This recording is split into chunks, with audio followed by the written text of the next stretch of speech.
Que el Señor les bendiga, hermanos. Vamos a seguir con el Evangelio de Juan.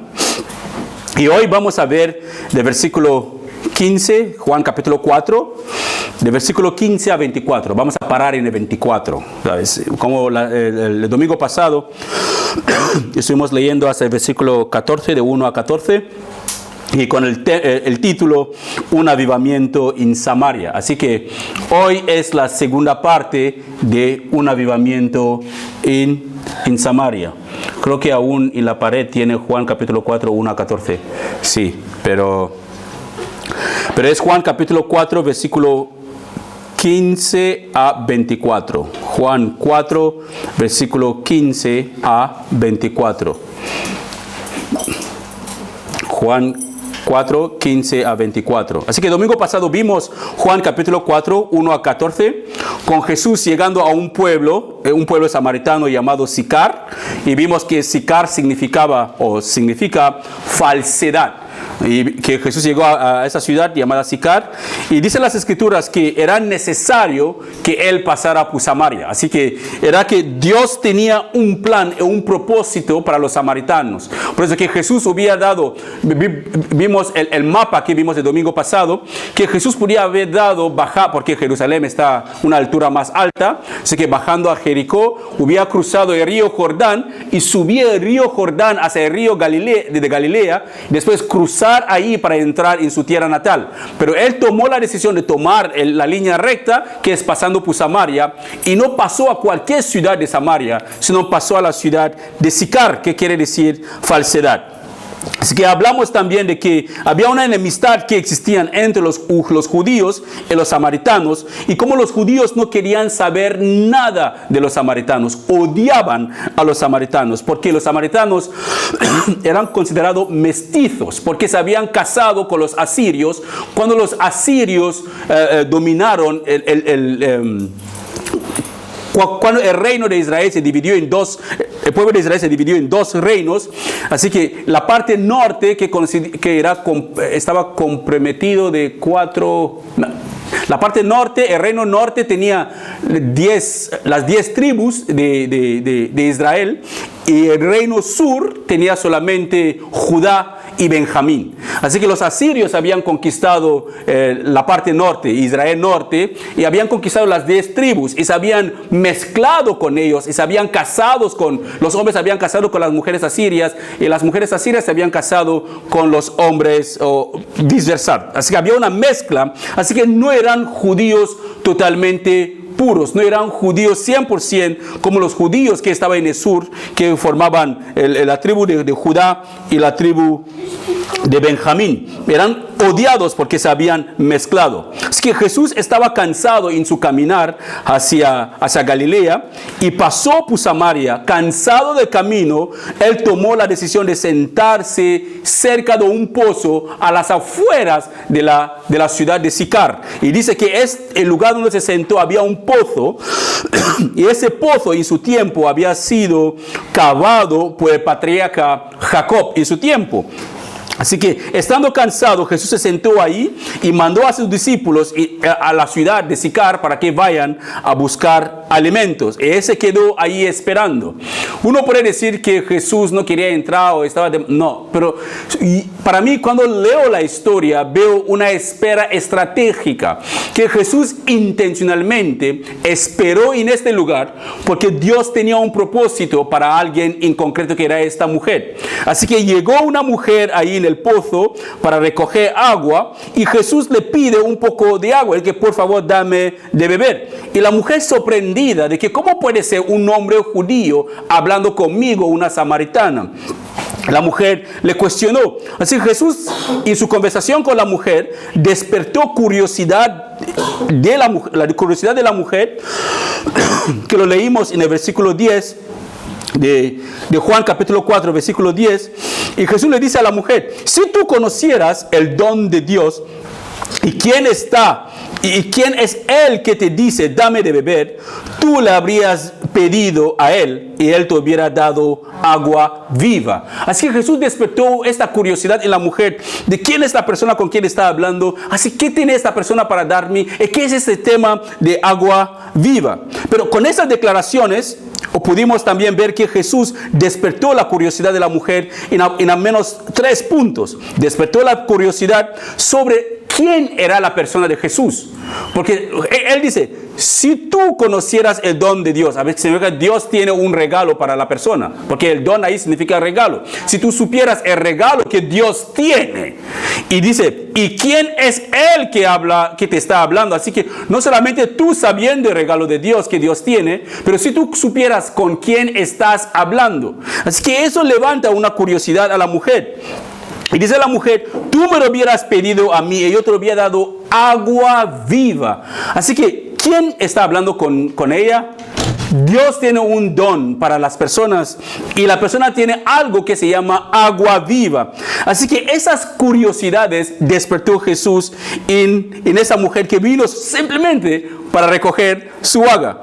Vimos también que la mujer pensó en el agua natural y dijo que Jesús no tenía nada para sacar el agua del pozo. Así que ella no pensó en agua viva como algo espiritual. Ella pensó lo carnal, lo más normal, lo más humano. Pero oye, Señor, tú no tienes ni una soja ni nada para echarle en el pozo y sacar el agua. Y también ella cuestionó y comparó la grandeza de Jesús con el patriarca Jacob. Así que, oye, ¿tú qué quieres decir? ¿Que eres más grande que Jacob, que nos dio todo eso? Lo mismo ocurre con nosotros, hermanos. Nos gustan comparar no solamente Dios con... Lo peor que puede ocurrir, hermanos, es comparar Dios con los seres humanos. Ayer tuvo los testigos de Jehová que estaban visitando todo. De verdad que admiro la dedicación de esas personas, sabiendo muy bien nosotros que el Jesús que ellos predican, el evangelio que predica es otro evangelio, pero lo que me fascina es la dedicación que ellos tienen. Ojalá los creyentes tuvieran ese tipo de dedicación, hermanos. No habrá ni una persona en Santa Coloma que no hubiera escuchado el evangelio. Ni una persona. Puerta por puerta, sin vergüenza. Algunos decían, no, les cerraba la puerta, sin importar, iban a la siguiente puerta y picaban. Aún sabiendo muchos de ellos después que lo que ellos han creído es algo falso, pero tienen una dedicación impresionante para predicar algo falso que ni ellos lo entienden. Así que ayer, hablando con uno de ellos, toqué solamente el punto de la persona de Jesús, porque es muy importante. Si tú me estás invitando para que adoremos a Jesús, quiero saber qué Jesús me está hablando. ¿Es Jesús Miranda? ¿Es Jesús el vecino? ¿Es Jesús quién? Pero ¿de qué Jesús hablamos? Si no tenemos la misma idea o no llegamos a conocer el mismo Jesús, pues estamos adorando a dos Jesús completamente diferentes. Así que con mi conversación con él le hice entender que yo no puedo participar en su adoración porque no tenemos el mismo Jesús. Porque el Jesús que él me está hablando es un Jesús inferior al Jesús que yo conozco, que es el Todopoderoso, que es Dios hecho hombre, esta imagen visible de un Dios invisible. Así que hoy vamos a entrar con nuestra lectura, trataremos de terminarlo lo más detalladamente posible, así que presta mucha atención. Juan capítulo 4, versículo 15 hasta el 24. Juan capítulo 4, versículo 15 hasta el versículo 24. Juan capítulo 4, 15 hasta 24. Eso después de la conversación que Jesús dice a la señora, que en el versículo 14 él había dicho, cualquiera que bebe de este agua pronto volverá a tener sed, pero todos que beben del agua que yo doy no tendrán sed jamás. Eso es el versículo 14 que estoy leyendo para entrar en el 15, no tendrá sed jamás. Ese agua se convierte en un manantial que brota con frescura dentro de ellos y les da vida eterna. En el versículo 15 la mujer dice, por favor, Señor, le dijo la mujer, dame de ese agua, así nunca más volveré a tener sed y no tendré que venir aquí a sacar agua. Así que ella solamente pensaba en su trabajo de casa, que si este hombre me da este agua, ya no tendré que salir de mi casa, ya solamente voy a encargarme de limpiar y tirar cosas en casa, pero no tendré que caminar hasta afuera de la ciudad para ir a buscar agua. eso que ella pensaba, en el alivio que Jesús le iba a dar para que no trabajara tanto en casa, para que a menos, eso sería una tarea ya completa. Imagínate, hermano, nunca tener sed. Que hagas lo que tú hagas, nunca tienes sed. Eso será un alivio. No tendremos que ir a súper para cargarnos con agua. En su tiempo ella no tendría que ir hasta el pozo para buscar el agua. Y en el versículo 16 Jesús le dijo: ve y trae a tu esposo. No tengo esposo, respondió la mujer. Es cierto, dijo Jesús, no tienes esposo porque has tenido 5 esposos y ni siquiera estás casada con el hombre con el que ahora vives. Ciertamente dijiste la verdad. Y el versículo 19 dice: Señor, dijo la mujer, seguro que usted es profeta. Versículo 20, así que dígame, ¿por qué ustedes los judíos insisten que Jerusalén es el único lugar donde debe adorar, mientras que nosotros los samaritanos afirmamos que es aquí en el monte Garizim donde adoraron nuestros antepasados? Jesús le contestó: créeme, querida mujer, que se acerca el tiempo en que no tendrá importancia si adora al Padre en este monte o en Jerusalén. Ustedes los samaritanos saben muy poco acerca de aquel a quien adoran, mientras que nosotros los judíos conocemos bien a quien adoramos, porque la salvación proviene por medio de los judíos. Pero se acerca el tiempo, de hecho ya ha llegado, cuando los verdaderos adoradores adorarán al Padre en espíritu y en verdad. El Padre busca personas. Mira, es el Padre que están buscando, Así que Dios está buscando, el Padre busca personas que lo adoren de esa manera, pues Dios es espíritu. Por eso todos los que adoren deben hacerlo en espíritu y en verdad. Padre, gracias por tu palabra, porque tu palabra es verdad. Ayúdanos a poder comprenderla y aplicarla en nuestras vidas. No solamente ser oyentes de ella, sino hacedores de ella. Pongo mi vida en tus manos, Padre. Ayúdame a explicar tu palabra de la manera tan sencilla que todos los niños aquí dentro lo entenderán, para honra y gloria de tu nombre. En el nombre de Jesús. Amén. Así que la mujer samaritana le pide agua a Jesús. Ese agua especial que Jesús puede dar, es lo que ella pide, para quitar la sed para siempre. Así que ella se preocupa más. Ella quería evitar el trabajo de ir al pozo todos los días, porque normalmente venía que ser todos los días, temprano por la mañana antes que salga el sol, o tarde por la noche cuando baja el sol. No sé si alguno de ustedes ha tenido ese tipo de vida donde hay que cargarse guacales así encima de la cabeza. Eso era mi infancia. Mi infancia íbamos a buscar agua, no de un lugar cercano, íbamos a buscar agua de un lugar bastante lejano. Cargábamos el guacal, podíamos caminar casi media hora antes de llegar a casa. Y encima a veces teníamos que hervir el agua porque no era agua bastante potable, tenía un poquito de suciedad. Así que esta mujer, lo único que ella deseaba en este momento era ahorrarse el trabajo o evitar el trabajo de ir al pozo todos los días para ir a buscar agua. Fue como si ella dijera a Jesús: Jesús, si quieres hacer mi vida más fácil y más conveniente, entonces, por favor, estoy dispuesta, dame este agua, para que ya se me acaba todo el sufrimiento de venir aquí todos los días. Así que ella solamente quería satisfacer, escucha bien, hermano, ella simplemente quería satisfacer su necesidad física. Solamente su necesidad física, pero sin saber que ella tenía una necesidad espiritual interna. Muchas de las veces queremos que Dios satisface un problema específico, que nos da un trabajo, que nos haga eso, pero que el problema de verdad no es lo que nos falta. El problema de verdad es lo que tenemos ya adentro, que Dios quiere quitarlo, no lo que queremos que Él agrega. Porque es muy fácil pedir a Dios, pero Dios no quiere llenarte con más cosas, quiere quitar lo que tú tienes, que es el impedimento de tu crecimiento espiritual. Porque muchas veces nosotros queremos, sí.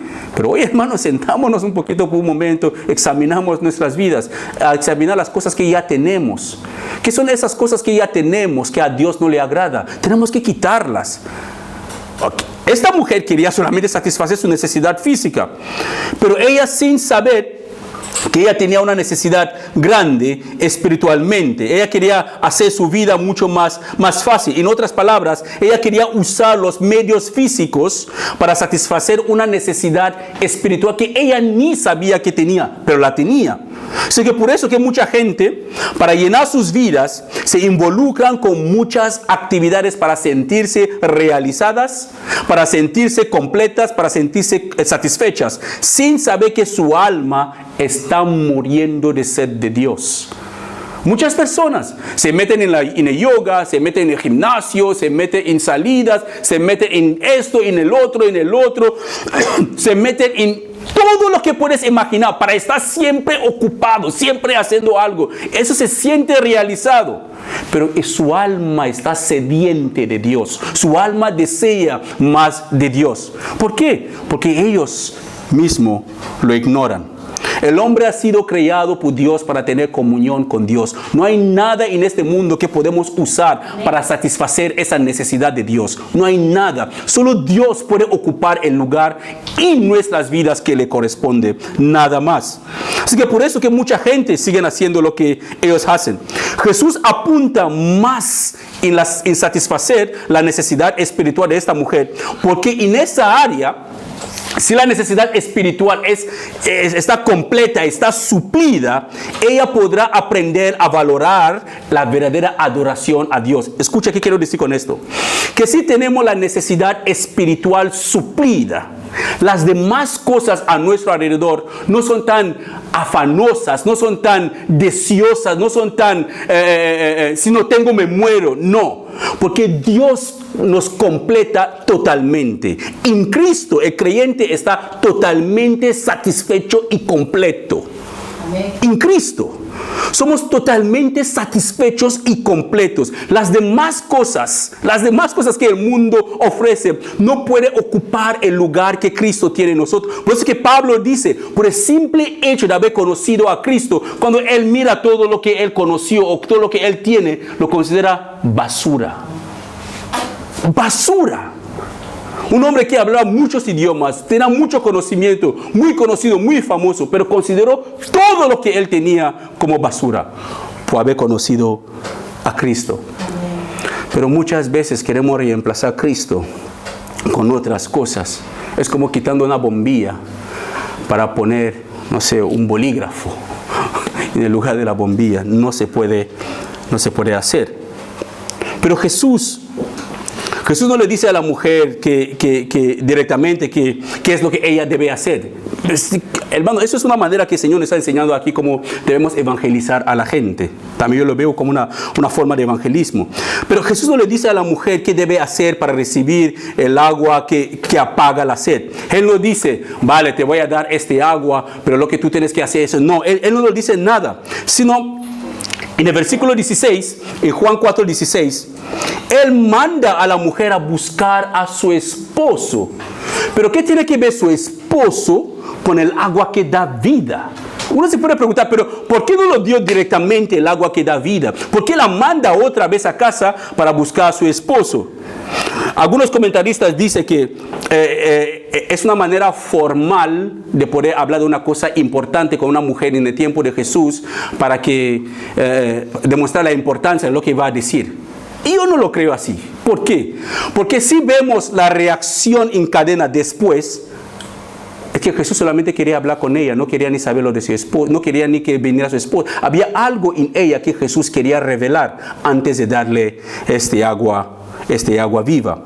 Jesús no quería en sí o que la mujer viniera con su marido para poder, no, nada de eso. Jesús sabía muy bien la vida de esta mujer. ¿Cómo Él sabe de tu vida, de la mía? ¿Cómo podemos recibir algo de Jesús si Él no sabe lo que nosotros necesitamos?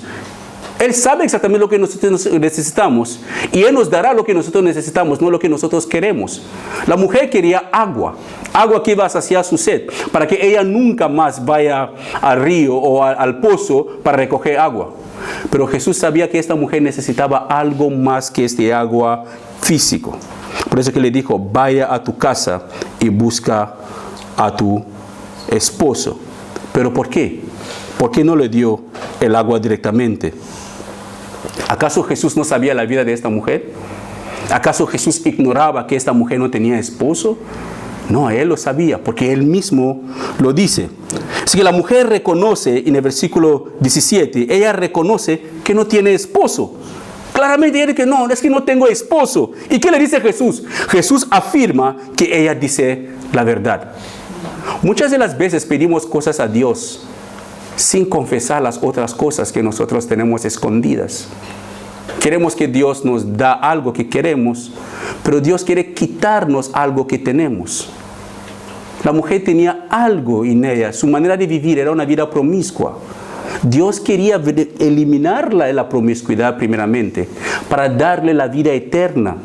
Porque la luz y las tinieblas no pueden ir juntos. Pero Dios no puede dar algo a alguien que no es verdadero, alguien que no dice la verdad. No puede estar orando a Dios, Señor, sé que tú me amas, perdóname, pero que en mi vida hay pecado que intento esconder de Dios.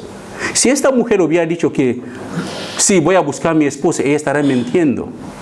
Pero confesando delante de Jesús que ella no tiene esposo, es el primer paso de un arrepentimiento genuino, que ella reconoce por sí misma que está viviendo en pecado.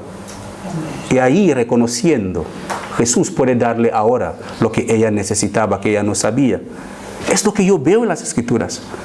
Jesús te dice, ve, busca a tu esposo. Ella hubiera dicho que vale, ahora vengo. O no, se fue a trabajar, pero dámelo, se lo voy a dar también a él. Ella reconoce que ella no tiene esposo. Y Jesús le dice, porque su honestidad, la honestidad de esta mujer y su sinceridad era necesaria, totalmente necesaria, como el primer paso para recibir lo que Dios tenía para ella. Ella fue honesta y sincera. Reconoció que no tiene esposo en este momento y reconoció internamente, seguramente, que ella estaba viviendo una vida que a Dios no le agrada. Así que, hermanos, sé honesto o sé honesta es reconocer tu estado pecaminoso. Eso es el primer paso. Reconocer que eres un pecador, que no eres mejor que nadie, sino que tú cada día depende de la pura gracia y misericordia de Dios. No intentar de esconder nuestros pecados, porque la Biblia misma nos enseña que Dios no puede ser burlado. Lo que sembramos, eso mismo cosecharemos. No podemos pedir algo a Dios. Es que no puede haber luz y tinieblas en el mismo templo. Si entra la luz, las tinieblas tienen que salir directamente. Es que Jesús afirma que ella había dicho la verdad. En otras palabras, ella admitió indirectamente que estaba viviendo en fornicación con el hombre que no era su marido. Ella admitió, aquí me has pillado, Jesús. No tengo marido. Pero y Jesús le dice, tienes razón, totalmente. Así que muchos creyentes, hermanos, muchos creyentes quieren ese agua espiritual, pero no quieren admitir ante el Señor su condición actual. Quieren agua espiritual del Señor. Quieren que Jesús le da lo que Jesús tiene para ellos, pero no quieren admitir su condición espiritual delante del Señor. Hombres y mujeres que viven sus vidas a sus anchas, pero esperando un milagro de Dios. Viven sus vidas a la manera que le agrada, pero desea que Dios haga un milagro en sus vidas. Así no funciona. No funciona así. Así que no podemos recibir nada de Dios si vivimos una mentira. No podemos recibir nada de Dios si nuestras vidas en sí es una mentira. Dice las Escrituras que Dios no puede ser burlado. La mujer había tenido 5 esposos en el pasado. Ella había tenido, pero no sabemos qué pasó para quedarse sola y viviendo con otro hombre que no era su esposo. No sabemos nada de eso, la Biblia no nos dice nada. Pero en lo que hemos leído, que la mujer sí que había tenido 5 esposos y ahora estaba viviendo con un hombre que no era su esposo. Porque en el Antiguo Testamento, hermanos, el Antiguo Testamento enseña que el hombre podía darle una carta de divorcio a su mujer si no quisiera estar con ella. Así, ella no sabe barrer, divorciada. Ella no sabe cocinar, me la dejo. Ella no sabe reír, bueno, me la dejo. Ella no sabe... Divorciaba a las mujeres por cualquier cosa. Pero eso no era el mandato del Señor. Eso no era lo que Dios había querido. Eso era por la dureza de corazón de los hombres que Moisés permitió que eso ocurriera. No era porque Dios lo quisiera así. Pero los hombres en ese tiempo lo hacían en la tierra de Judá, entre los israelitas en ese tiempo. Y eso hacía que los hombres pudieran hacer lo que le quisieran con sus esposas sin motivo. Solamente buscaban una justificación y le escribía una carta de divorcio y la mandaba para que ella se fuera a casarse con otro o que se vaya a la casa de sus padres. Pero cuando entramos en el Nuevo Testamento el Señor nos enseña que el divorcio y volver a casarse es adulterio. No hay negociación sobre eso, porque no son palabras, es lo que dicen las Escrituras. Que divorciarse y después volver a casarse es adulterio.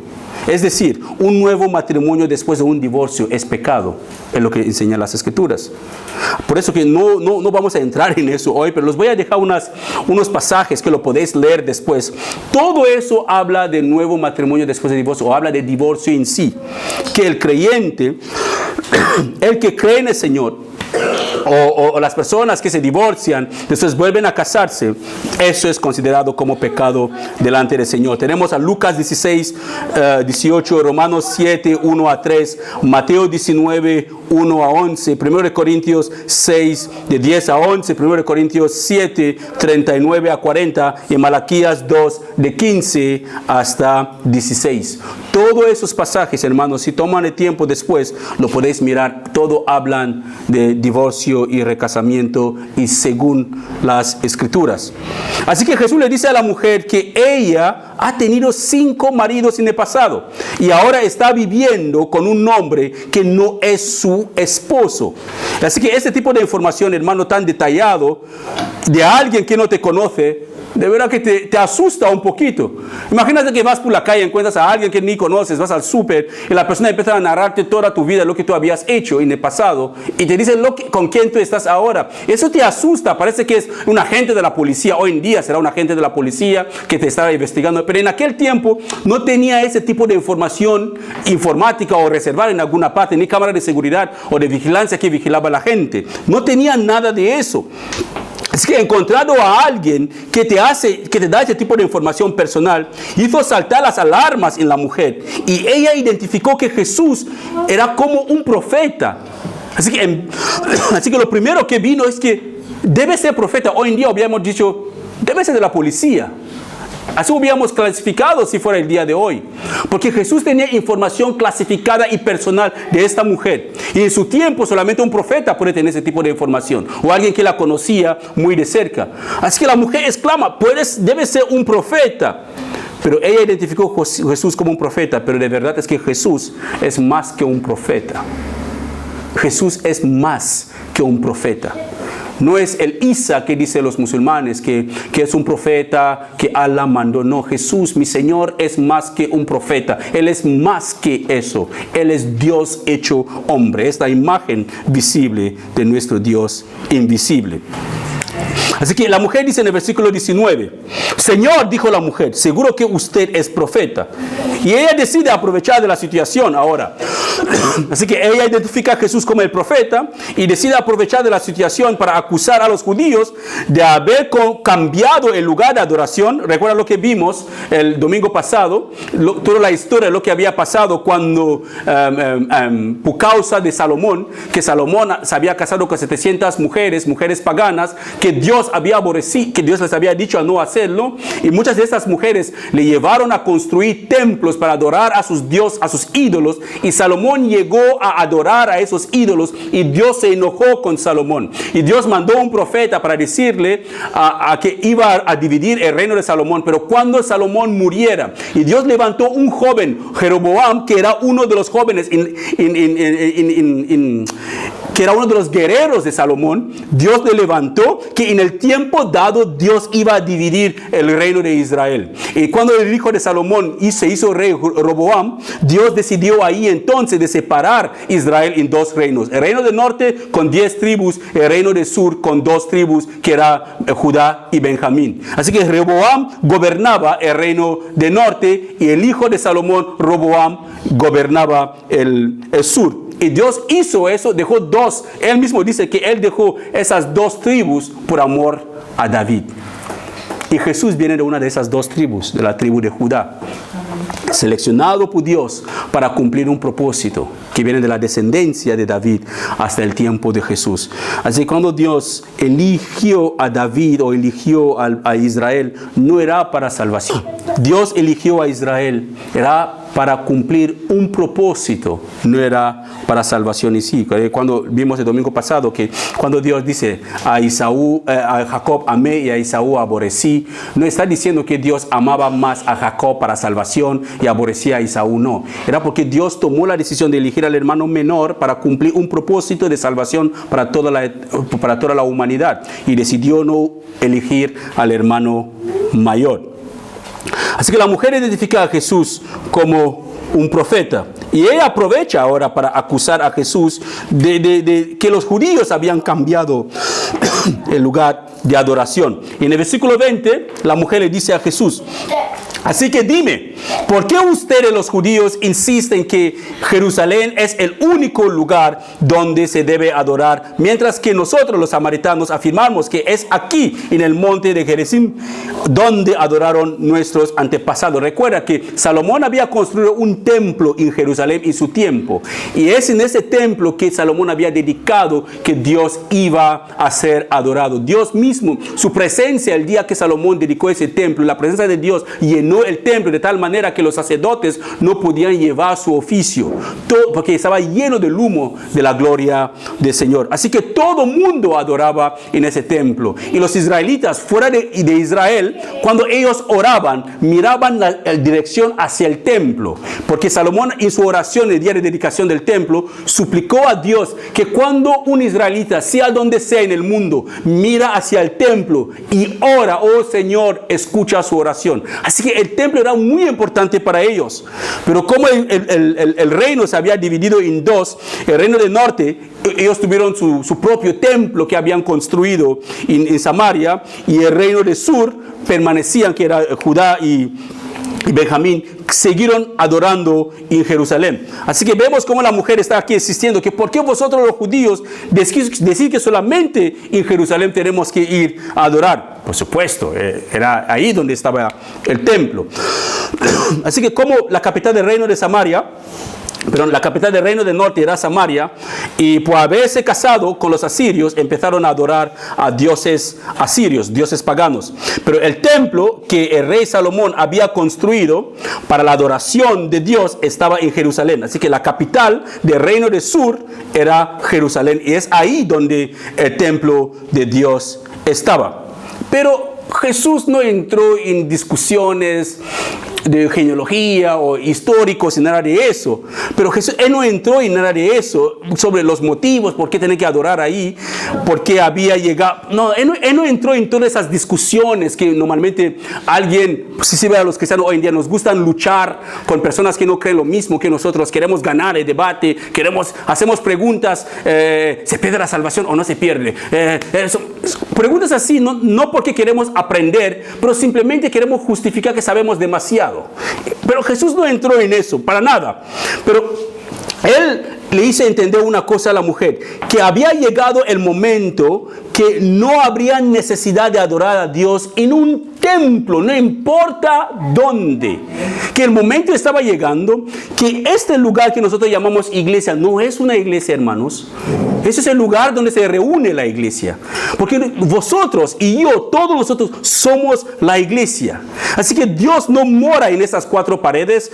Esta palabra no tiene ningún poder en sí, sino es aplicada en nuestras vidas. No es como el Islam, si rompes el Corán te mata. Pero alguien puede destruir la Biblia, solamente es papel y tinta. tinta. La palabra en sí tiene poder cuando uno la aplica en su vida, si no es solamente papel y tinta. Así que si queremos ver el poder de la palabra de Dios, es leerla y aplicarla en nuestras vidas y verá cómo cambia la vida de verdad. Si no, solamente es papel y tinta. Así que Jesús no entró en esa discusión con la mujer para saber, pero lo hizo bien claro una cosa que vemos en el versículo 21 a 24. Él dice: créeme, querida mujer, que se acerca el tiempo en que no tendrán importancia si adora al Padre en este monte o en Jerusalén. Y dice una cosa que es asombroso, que ustedes los samaritanos saben muy poco acerca de aquel a quien adoran, mientras que nosotros los judíos conocemos bien a quien adoramos, porque la salvación viene por medio de los judíos. Eso es cierto, Jesús era judío. Pero se acerca el tiempo, de hecho, ya ha llegado. Y sí, hermanos, estamos en ese tiempo. Estamos viviendo en ese tiempo cuando los verdaderos adoradores adoran al Padre en espíritu y en verdad. El Padre, escucha bien, hermano, el Padre busca. Dios busca. Él está aquí, mirando los corazones de las personas y desea, está buscando a ver quién me va a adorar. Dice, el Padre busca que lo adoren en esta manera, como en verdad en espíritu, pues Dios es espíritu. Por eso todos los que lo adoran deben hacerlo en espíritu y en verdad. Hemos escuchado mucho sobre adorar a Dios en espíritu y en verdad, pero antes de terminar vamos a mirar lo que quiere decir eso. Así que, hermanos, no hay necesidad de adorar a Dios en un lugar específico.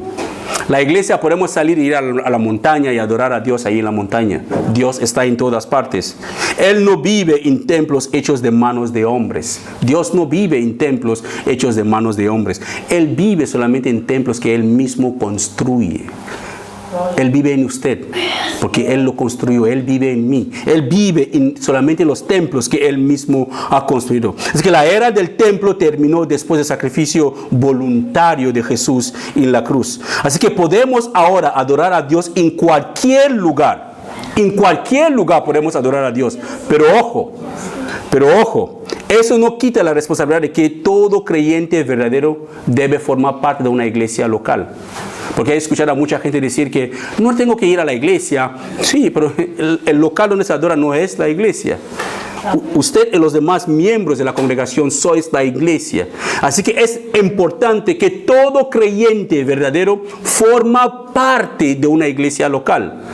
Solamente tienes que vivir en un país donde eres el único cristiano en todo el país para ser un cristiano solitario. Si vives en un país donde hay uno o dos creyentes y tú los conoces, es tu deber tener comunión con esos creyentes juntos en adoración al Señor. Así que no existe de que yo puedo buscar a Dios en mi casa. Es cierto, cuando no existe un lugar donde la iglesia se reúne. Todo creyente verdadero debe formar parte de una iglesia local y debe ser activo o activa en esta iglesia. No solamente miembros de los domingos. Debe formar parte activa en la iglesia. Debe ser parte, porque si somos, mira, hermanos, esa es una de las cosas que nos molesta como creyentes. Nos gustan ser miembros de una congregación, pero no miembros activos. Somos como miembros de visita, que venimos y desaparecemos. Y nos congregamos cuando nos da la gana. Y cuando nos da la gana, eso no es el cristianismo. El cristiano es parte integrado de una congregación o una comunidad de creyentes juntos, y le importa porque los dones que Dios da a cada uno de nosotros es para servir a la iglesia, es para el bienestar de toda la congregación, no solamente para uno solo. Así que como los samaritanos en ese tiempo, sigue habiendo muchas personas que dicen que ellos adoran a Dios, pero sin conocer a Dios. Jesús lo pone bien claro. Vosotros los samaritanos adoréis a un Dios que no conocen. Hay mucha gente que cantan alabanzas al Señor, levantan sus manos, pero sus mentes están lejos. Y tú le preguntas, ¿sabe la letra de esa alabanza? No saben nada de esa letra de la alabanza, no saben nada de eso. No les importa nada de lo que ellos están cantando. Solamente están cantando cosas que ni sienten en sus corazones, ni lo viven, ni les importan de alguna manera. Pero se consideran creyentes. Adoramos a un Dios que nosotros no conocemos.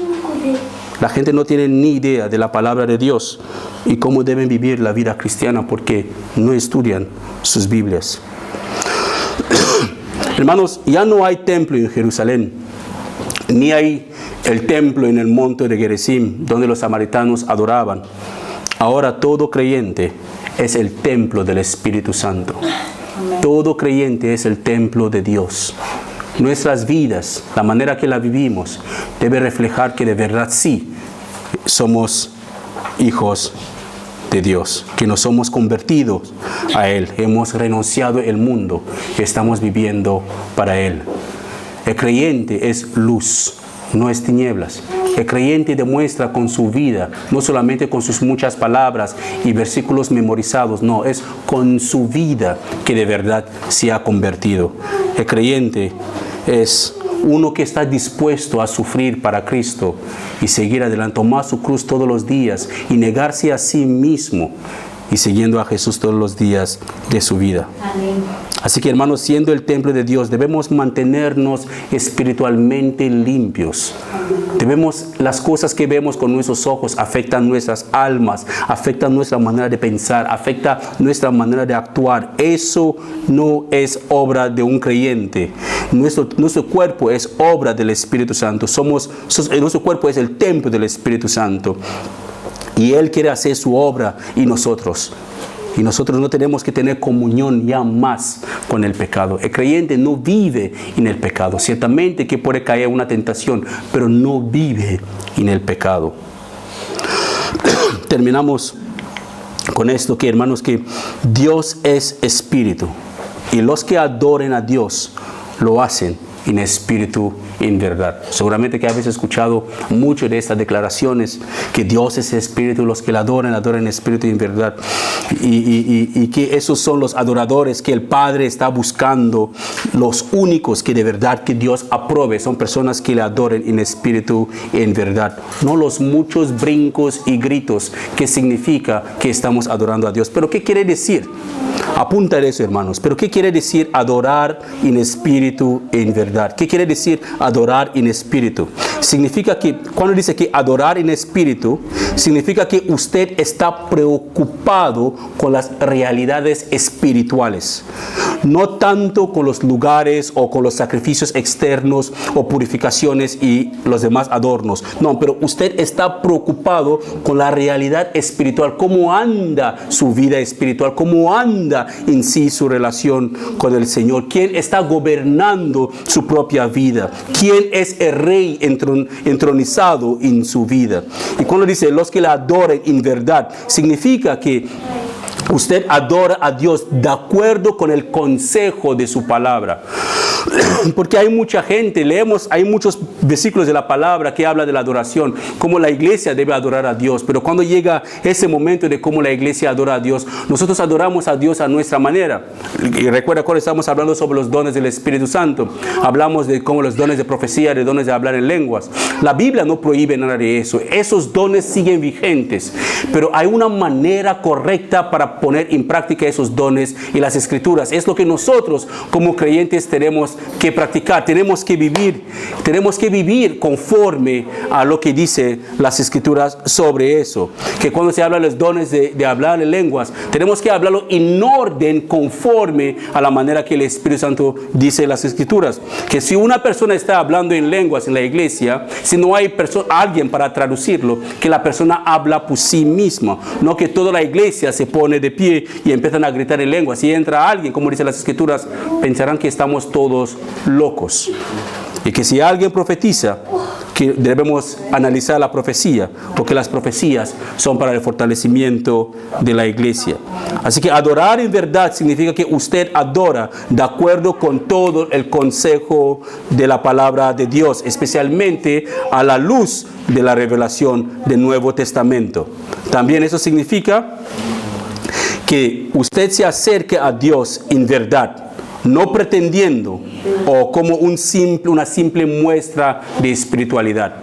Cuando usted se acerca a Dios, acércase a Dios con verdad, no una simple muestra de espiritualidad con las manos cruzadas, con los ojos un poquito así, pensando que si intenta de ser más espiritual, Dios le va a escuchar. No, pero en verdad, con un corazón arrepentido, agradecido, y que entiende quién es Dios según lo que ha podido aprender en su palabra. Si el Señor lo permite, seguiremos con el versículo 25 hasta el final el próximo domingo. Pero lo que tenemos que entender hoy, hermanos, es esto. Podemos estar adorando a un Dios que no conocemos. Es posible que adoremos a un Dios que nosotros no conocemos. Es posible que podemos estar viviendo una vida cristiana que no es la vida cristiana correcta.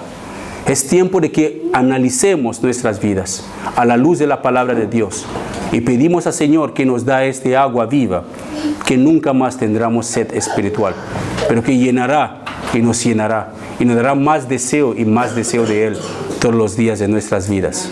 Amén. Padre, gracias te damos por tu palabra, porque tu palabra es verdad, Señor. Ayúdanos a vivir lo que hemos escuchado hoy, Padre. Ayúdanos a vivir lo que hemos escuchado hoy. Perdónanos si nuestras mentes han estado divagando,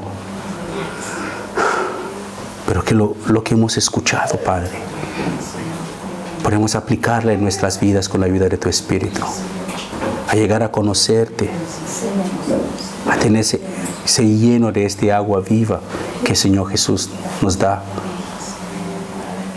a poder decir que adoramos a un Dios que conocemos, adorarte en verdad, en espíritu, tal como declara tu palabra. Ayúdanos, oh Señor, a no ser cristianos de labios, que nuestras vidas te traen honra y gloria. A ti sea la gloria y la honra, en el nombre de Jesús. Amén. Amén.